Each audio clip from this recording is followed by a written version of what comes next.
Jai Shri Ram. So I'll begin with Canto 70 today. Janak sends for his younger brother Kushadhwaj from Sankashya.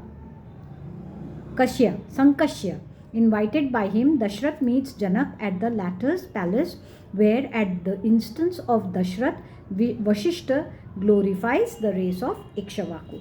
Having gone through the concluding rites connected with the sacrifice undertaken by him with the help of eminent rishis, the following morning, Janak, who knew how to articulate, spoke to his family priest Satanand as follows: My highly glorious, valiant, and extremely pious younger brother, known by the name of Kushadhwaj, has taken up his abode in the blessed city of Sankashya, vying with heaven the reward of virtue and extensive as the aerial car Pushpak belonging to Kuber, the god of riches, nay, whose boundaries are marked out by a defensive wall mounted by engines and drinks the water of river Ikshumati. He is the guardian of my sacrifice, inasmuch as it is he who procured materials for the sacrifice through living in Sankashya. Hence, I long to see him. That highly glorious brother of mine too will share with me this delight of witnessing the wedding of my two daughters.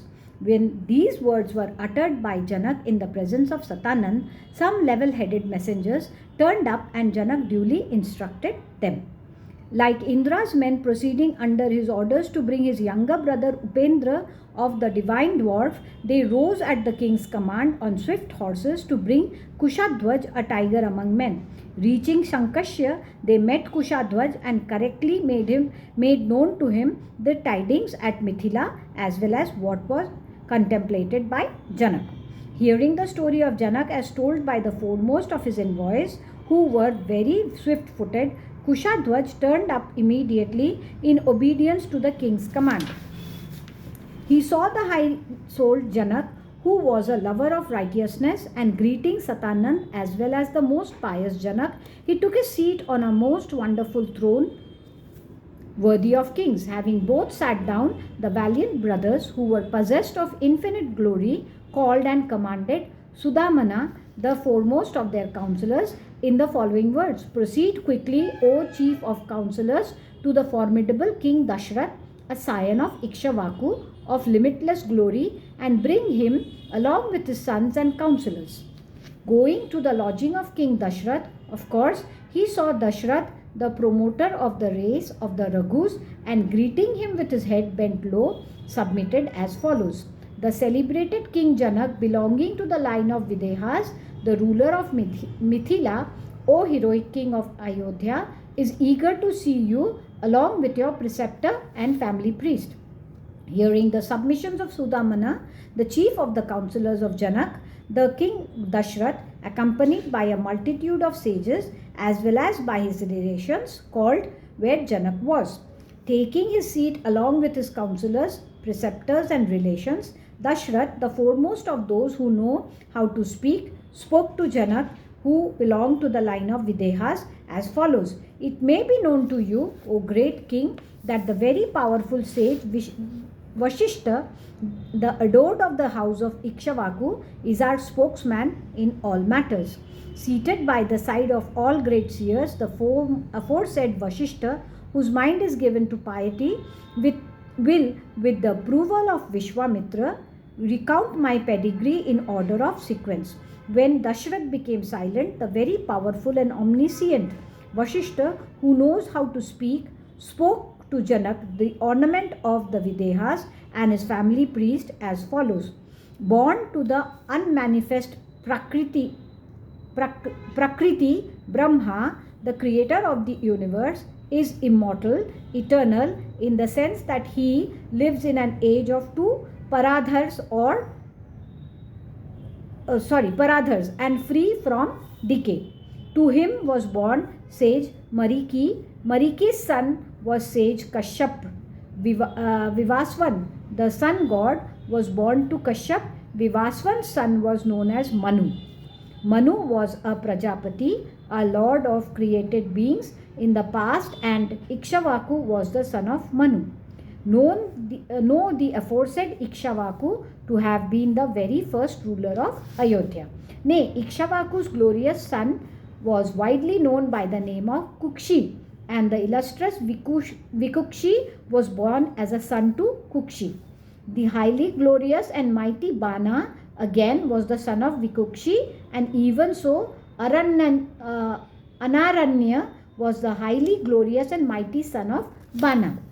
From the lions of Aranya sprang up Prithu, and from Prithu was born Trishanku. The highly illustrious Dundhumara was the son of Trishanku.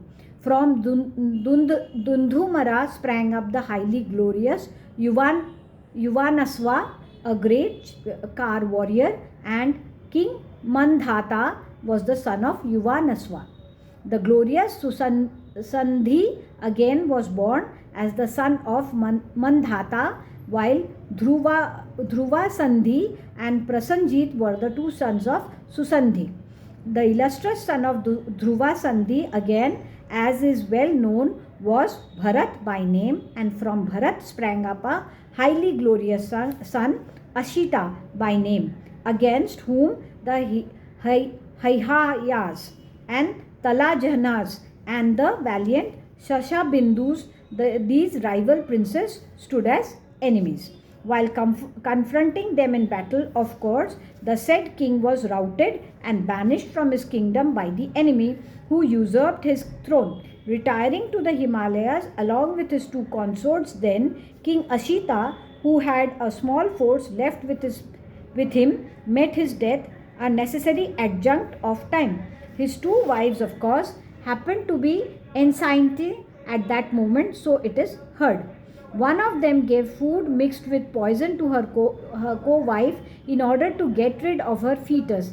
At that time, an ascetic, Syavana by name, a descendant of sage Bhrigu, who had taken up his abode on the Himalayas, got enamored of that delightful and excellent peak and made his appearance there. Desirous of bearing an excellent son, one of those two widows, the highly blessed Kalindi, who had been given poison with food by her co-wife and who had eyes as big as petals of a lotus, saluted Saivana, a scion of Bhrigu, who possessed the splendor of God. Nay, approaching the aforesaid seer, she greeted him once more.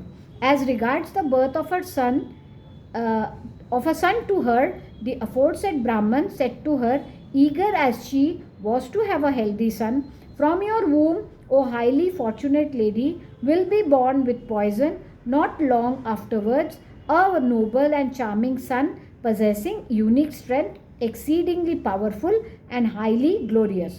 Do not grieve, O lotus-eyed lady. Having saluted Saivana, the widowed princess, who was solely devoted to her husband, returned to her cottage, and through the grace of the sage, the glorious lady safely delivered a son. Poison was administered to her by her co-wife, it will be remembered, with the intention of killing the fetus. The boy was named Sagara, as much as he was born along with that very poison. Sagara's son was Asamanja, and from Asamanja again sprang up Amshuman. Dilipa was the son of Amshuman. Dilipa's son was Bhagirath. From Bhagirath sprang up Kakushta, and from Kakushta likewise sprang up Raghu, while Raghu's son was the glorious Pravardha, who later on turned out to be an ogre under the curse of his preceptor Vashishta, and also became known as Kamlaspada because of his speckled feet. Again, from the latter sprang up Sankhana. Sudarshana was the son of Sankhana, and from Sudarshana sprang up Agnivarna. Sigraha was the son of Agnivarna, and Sigraha's son was Maru. Maru's son was Prasushruka, while from